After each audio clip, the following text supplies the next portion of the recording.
I remember my childhood as a time of contrasts. While most kids complained about their parents working too much, I had to listen to my mom's daily litany about how she hated her job. Every evening was the same. She'd come home from the accounting firm, throw her bag on the kitchen counter, and start venting. "Amanda, you won't believe what my boss said today," she'd begin, barely taking off her coat. He had the nerve to question my quarterly reports. Me, I'd been doing this job for 15 years. I was only 10 at the time, but even then, I could see how different my parents were. Dad, who managed a retail chain, would just shake his head and keep eating his dinner. He was always the practical one.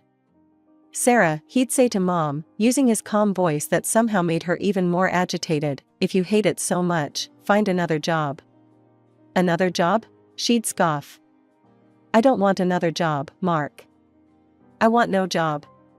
I want to be home, living the life I deserve." Dad would usually chuckle at this point, which never failed to send Mom into a fresh spiral of complaints. "You think it's funny? You think it's amusing that your wife is miserable?" I learned to tune out these conversations, focusing instead on whatever book I was reading or homework I had to finish. But everything changed when we got that call about Uncle Jerry. I still remember that evening clearly. Dad was unusually quiet during dinner, and Mom was going through her usual routine of complaints when he finally interrupted her. "Jerry died," he said simply, putting down his fork. Mom stopped mid-sentence. "Your Uncle Jerry? Did he leave anything?" Dad sighed heavily. "He left his estate to his nephews. I'm one of them." Mom's fork clattered against her plate.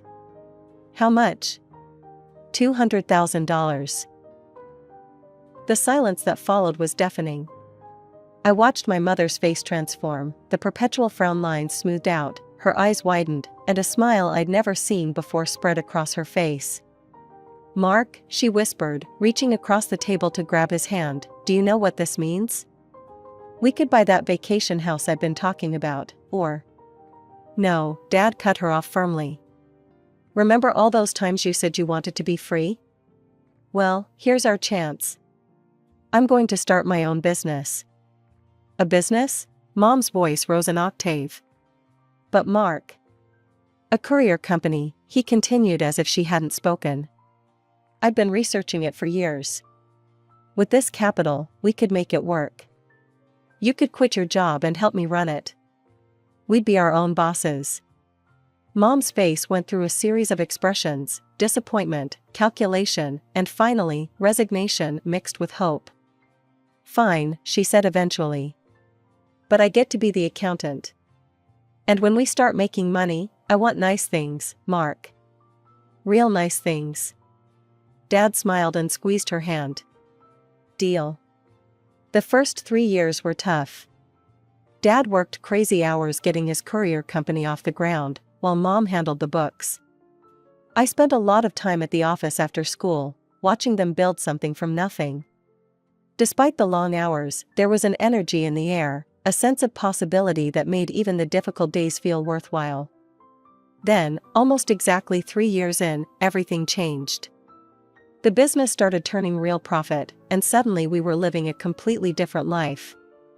We moved from our modest house to a fancy new place in the expensive part of town. Dad bought 2 Mercedes for himself and Mom. But the biggest change wasn't in our surroundings, it was in my mother. "I'm done," she announced one morning over breakfast. "Mark, I'm quitting the company. I don't want to work anymore." Dad just nodded, like he'd been expecting this. "Okay, honey. We can hire another accountant." I nearly choked on my cereal. "Just like that?" "Just like that," Mom smiled, already scrolling through her phone. "Oh look, Melissa just got back from Paris. I should call her." Melissa was one of Mom's new friends, all wealthy businesswomen who spent their days shopping and planning their next vacation. Her old friends, the ones who'd been around when we were normal, started disappearing from her life one by one. While Mom was reinventing herself, I started spending more time with Dad at the office. I tried to learn about the business, thinking maybe I'd take over someday, but my heart wasn't in it. "Dad," I said one afternoon, watching him review delivery routes, "what if I told you I don't want to run the company when I grow up? I think I want to be a dentist." Instead of looking disappointed, his face lit up. "Really? Tell me more about that." So I did. I told him about the biology classes I loved, about how fascinating I found dental procedures, about my dream of having my own practice someday. He listened to everything, asking questions and showing genuine interest. Meanwhile, Mom was barely home anymore. She was always off somewhere, Aspen, Cabo, the Maldives, with her new friends. I lost count of how many times I asked to go with her. "Mom, can I come on your trip to Europe next month?" I asked one day, watching her pack another new suitcase. She didn't even look up. "Oh honey, no. These trips are my time to get away from, well, everything. When you're older, you'll realize how exhausting family life can be." I wanted to point out that she didn't actually participate in family life anymore, she was too busy recovering from it. But I just walked away. What was the point? The mother who used to help me with homework and make chocolate chip pancakes on Sundays was gone, replaced by this stranger who cared more about her designer handbags than her daughter. High school graduation came and went, and before I knew it, I was packing my bags for dental school in another state. Dad helped me move into my dorm, setting up my room with the same careful attention he gave to everything in his life. Mom didn't come to help me move in. She was in the Bahamas with her friends, celebrating someone's new yacht. Every Sunday at 7 p.m., I'd call home. Dad would appear on screen immediately, eager to hear about my classes, my friends, my life. He'd lean in close to the camera, hanging on every word about dental procedures and anatomy lessons. Mom, when she bothered to join the calls, would hover in the background, usually scrolling through her phone. It became our routine. Sometimes Mom wouldn't show up at all, and those were actually my favorite calls, just Dad and me, talking about everything and nothing. Then came the call that changed everything. "Amanda," Dad's voice was different that Sunday. "I need to tell you something." I knew from his tone that whatever was coming wasn't good. But nothing could have prepared me for what he said next. "It's cancer. And it's aggressive." The world tilted on its axis. "What? No, that's impossible. You're healthy, you." 6 months, maybe less, he cut me off gently. "I'm selling the company. Neither you nor your mother could run it, and I want everything settled before." He couldn't finish the sentence. He didn't need to. Those 6 months were a blur. I tried to split my time between school and home, watching helplessly as my father, my rock, my best friend, withered away before my eyes. He sold the company quickly, thank God, so at least he didn't have to worry about that in his final weeks. Mom fluttered around during his illness, playing the part of the devoted wife whenever anyone was watching. But I caught the calculating look she'd give his medication schedule, the way she'd check his business papers when she thought no one was looking. A month after selling the company, Dad slipped away quietly in his sleep. I was holding his hand when it happened. Mom was at a spa. The funeral was a production worthy of Broadway. Mom sobbed dramatically, clutching at the arms of her friends, barely able to stand. She looked the perfect picture of a grieving widow in her designer black dress and tastefully subtle makeup. But the moment the last guest left, it was like someone had flipped a switch.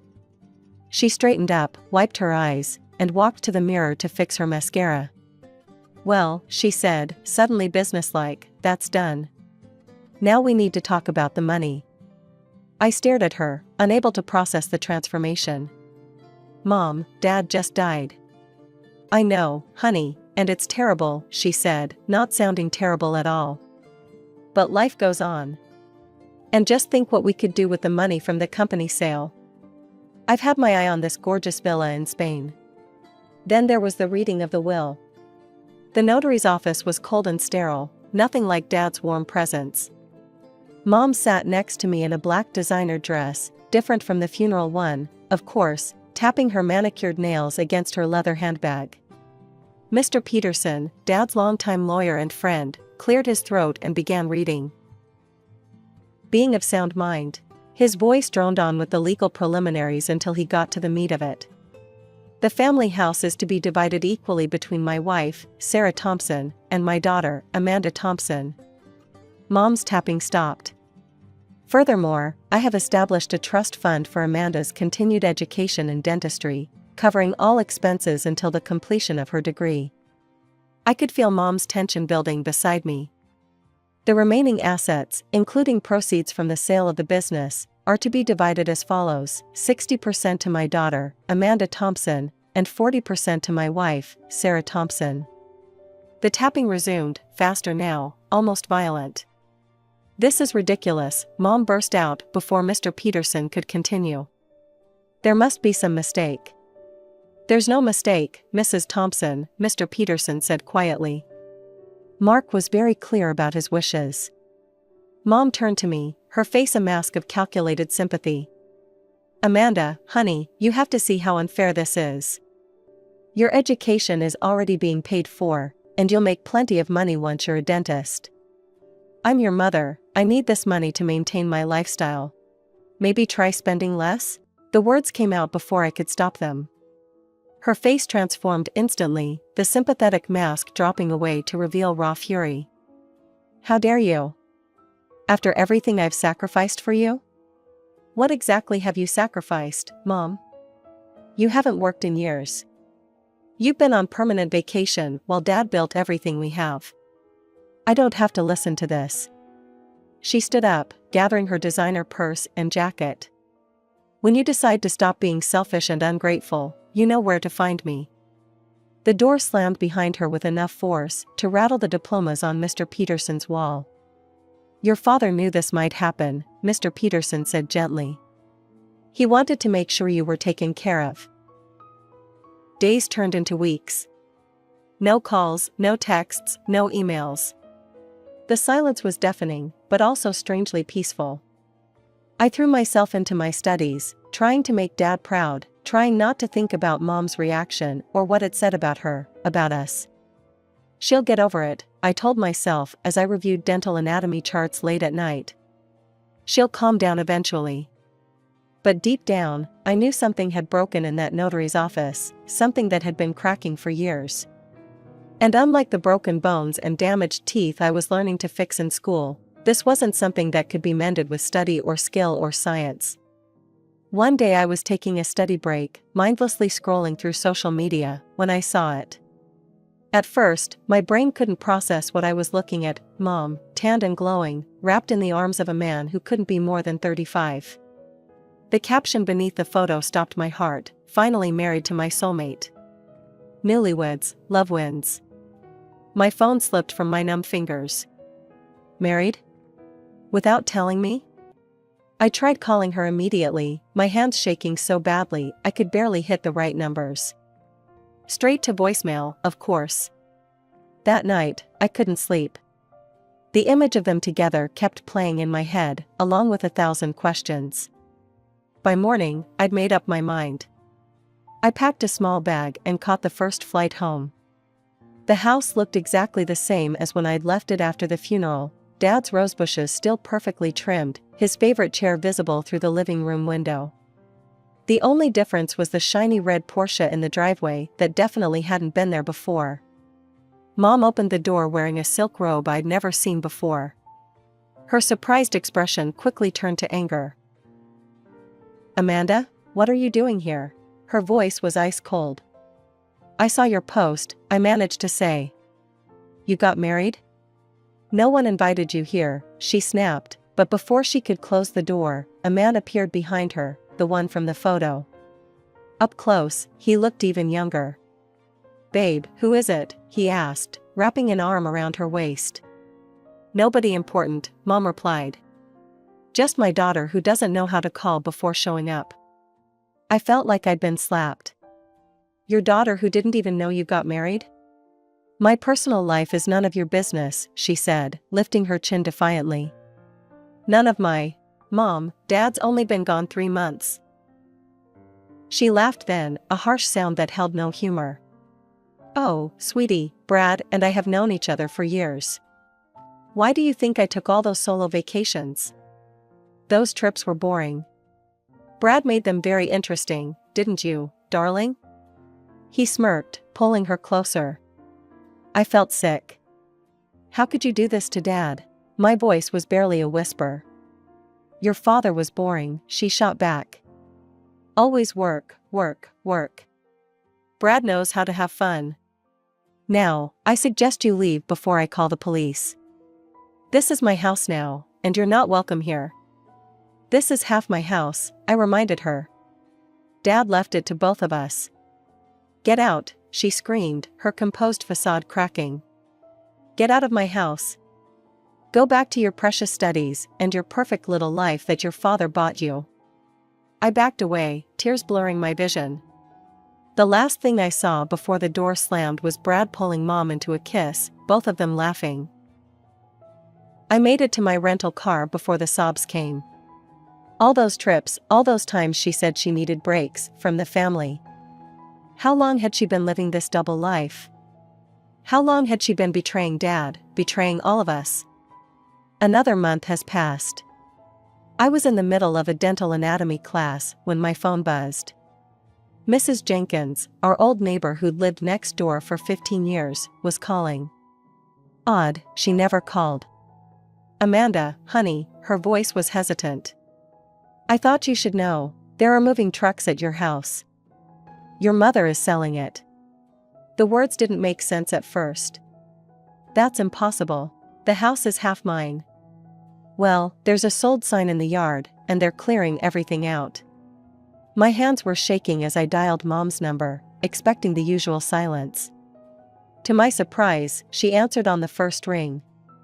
Well, if it isn't my studious daughter. Her voice dripped with sarcasm. Mom, what's this about selling the house? She laughed, a sound that sent chills down my spine. Oh, that. Yes, Brad and I got a fantastic price for it. We're moving to Mexico, the weather's so much better there. You can't sell the house, I said, trying to keep my voice steady. It's half mine. Dad left it to both of us. Funny thing about that, she said, sounding almost gleeful. It turns out it's pretty easy to forge a signature. Just a few practice runs, and voila. The house is sold. The world tilted sideways. You forged my signature? Mom, that's fraud. That's a crime. Oh please, she scoffed. If you hadn't been so selfish with your father's money, I wouldn't have had to do this. Brad and I deserve to enjoy life. Speaking of which, I just bought him the most gorgeous Jaguar. He's so happy with it. He's happy with your money, Mom. That's all he cares about. You little brat, she spat.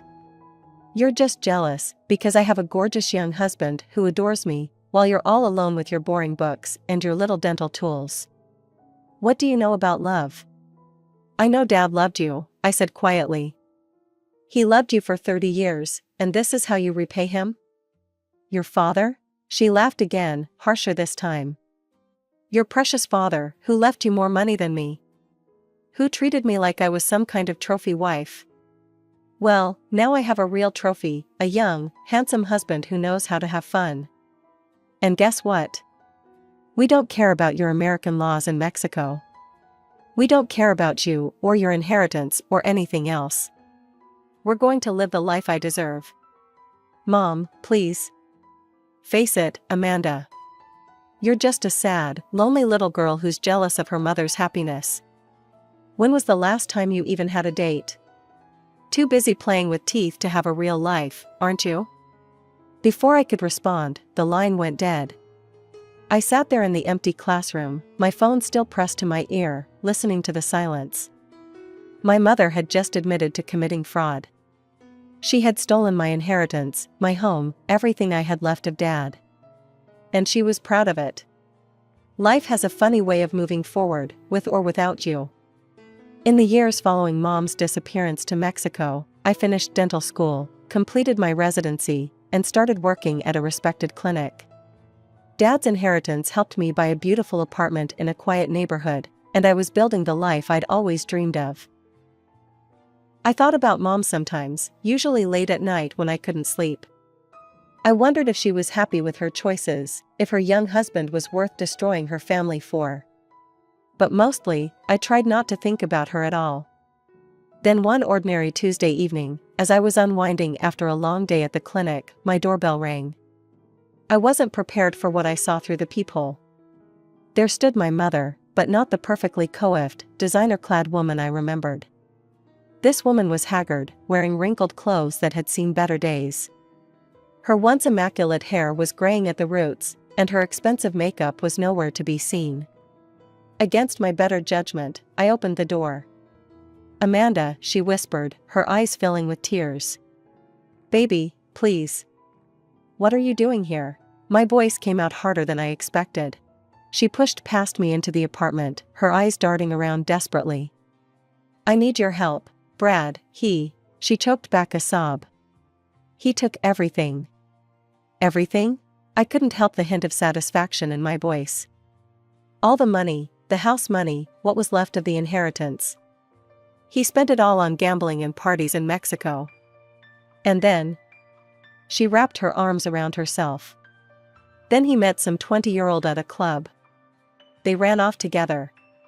Took the Jaguar, took what little money was left." I stood there, watching her cry, feeling nothing but satisfaction. "I used my last dollars to fly back here," she continued. "Amanda, I know I made mistakes, but I'm your mother. Let me stay here with you, please." A laugh bubbled up from somewhere deep inside me, surprising us both. "Stay here? With me? Why are you laughing?" Her face darkened. "This isn't funny. I have nowhere else to go." "Maybe you should have thought about that before you forged my signature and stole my house," I said, my laughter dying away. "I was wrong," she wailed, falling onto my couch. "I know that now. I'm sorry. Please, Amanda, I'm your mother." "No," I said quietly. "You stopped being my mother the day Dad died. Maybe even before that. I want you to leave." She shot to her feet, tears instantly replaced by rage. "You ungrateful little bitch. After everything I've done for you." "Everything you've done to me," I corrected. "Now get out. You can't do this to me," she screamed, mascara running down her cheeks. "I'll tell everyone what a horrible daughter you are. I'll tell them how you left your poor mother homeless. What will your fancy doctor friends think about that?" As my mother's threats echoed through my apartment, I calmly pulled out my phone. Sometimes the best weapons aren't weapons at all, they're just the truth, preserved at the right moment. "Before you continue with your threats," I said quietly, "there's something you should hear." I pressed play, and her own voice filled the room, younger, more confident, dripping with that familiar mockery from years ago. "Oh please. If you hadn't been so selfish with your father's money, I wouldn't have had to do this. It turns out it's pretty easy to forge a signature. Just a few practice runs, and voila. The house is sold." The color drained from my mother's face as she listened to her past self confess to fraud. Her legs gave out, and she sank back onto my couch. You recorded that call?" "Dad taught me to always be prepared," I said, stopping the playback. "He also taught me about consequences, something you never seem to understand." "You wouldn't," she whispered, but the uncertainty in her voice was clear. "Wouldn't I? Fraud is a federal crime, Mom. Forging documents for financial gain? That's years in prison. I'm sure the police would be very interested in this recording." She stared at me, and for the first time I saw real fear in her eyes. Not manipulation, not calculation, genuine fear. "I'll leave," she said quickly. "I'll go. Just, don't." "Don't what? Turn you in? Like you were just threatening to turn everyone against me?" I leaned closer. "Here's what's going to happen. You're going to walk out that door, and you're never going to contact me again. No calls, no visits, no messages through friends. If I ever hear from you again, this recording goes straight to the FBI." She stood on shaky legs, clutching her worn purse to her chest. At the door, she turned back one last time. "Amanda, I'm still your mother." "No," I said softly. "You're just a woman who gave birth to me. My mother died a long time ago, probably around the time she started cheating on my father at those resorts." She flinched as if I'd slapped her, then hurried out the door. I stood there for a long time after she left, listening to the silence of my apartment. Then I walked to my bedroom and pulled out an old photo album, one of the few things I'd managed to save before she sold the house. There was a picture of us from when I was little, Mom, Dad, and me at the beach, all smiling, all happy. I touched Dad's face gently. "I miss you," I whispered. Then I closed the album and put it away. I don't know what happened to my mother after that day. I don't know if she found somewhere to live, if she ever rebuilt her life, if she ever truly regretted what she'd done. Sometimes people ask about her, and I simply say we're not in touch. The truth is, I don't want to know. The woman in that photo album, the mother who once loved me, is gone. The stranger who showed up at my door that day? She's not my problem anymore.